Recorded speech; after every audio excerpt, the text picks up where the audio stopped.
नमस्ते गणनाथाय गणानां पतये नमः। भक्तिप्रियाय देवेश भक्तेभ्यः सुखदायक स्वानन्दवासने तुभ्यं सिद्धिबुद्धिवराय च नाविशेषाय देवाय धुण्डिराजाय ते नमः।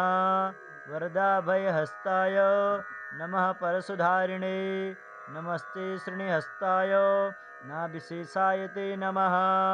अनामयाय सर्वाय सर्वपूज्याय ते नमः।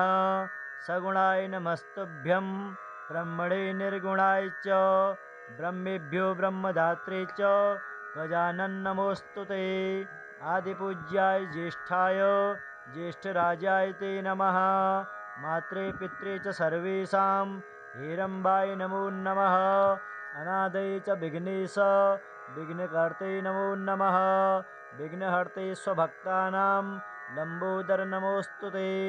त्वदे भक्तियोगेन योगीशाः शान्तिमागताः किं स्तो योगरूपं तं प्रणवमास्वविघ्नपं तेन तुष्टो भवस्वामिन् मित्युक्त्वा तं प्रणेमतुः।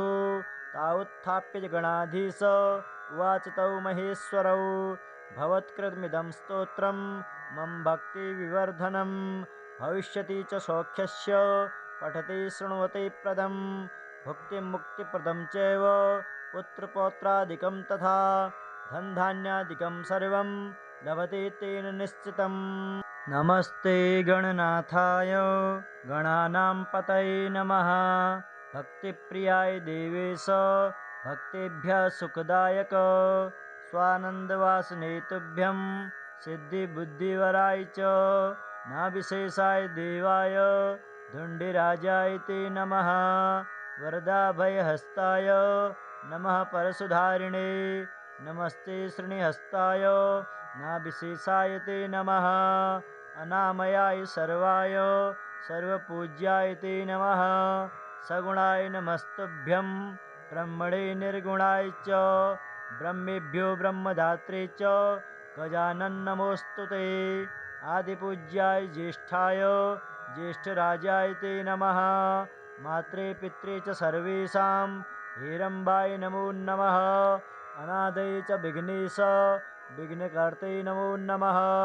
विघ्नहर्ते स्वभक्तानां लम्बोदर नमोऽस्तु ते। त्वदे भक्तियोगेन योगीशाः शान्तिमागताः किं स्तो योगरूपं तं प्रणवमास्वविघ्नपं तेन तुष्टो भवस्वामिन् मित्युक्त्वा तं प्रणेमतुः।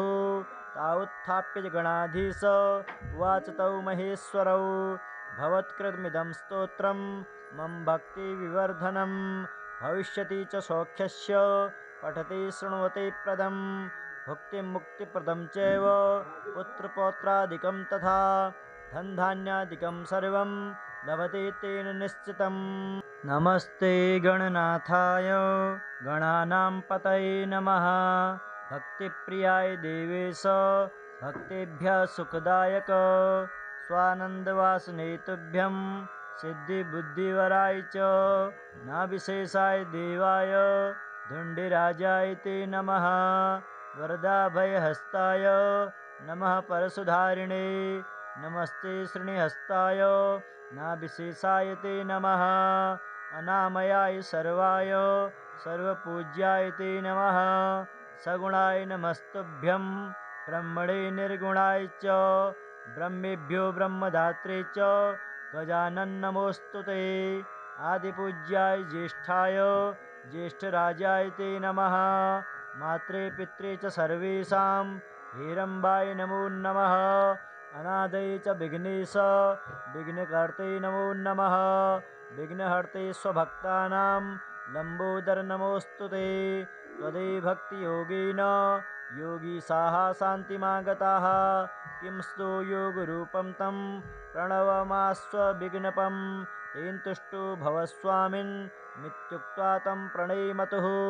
तावुत्थाप्य गणाधीश उवाच तौ महेश्वरौ भवत्कृतमिदं स्तोत्रं मम भक्तिविवर्धनं भविष्यति च सौख्यस्य पठते शृण्वते प्रदं भुक्तिमुक्तिप्रदं चैव पुत्रपौत्रादिकं तथा धनधान्यादिकं सर्वं लभते तेन निश्चितम्।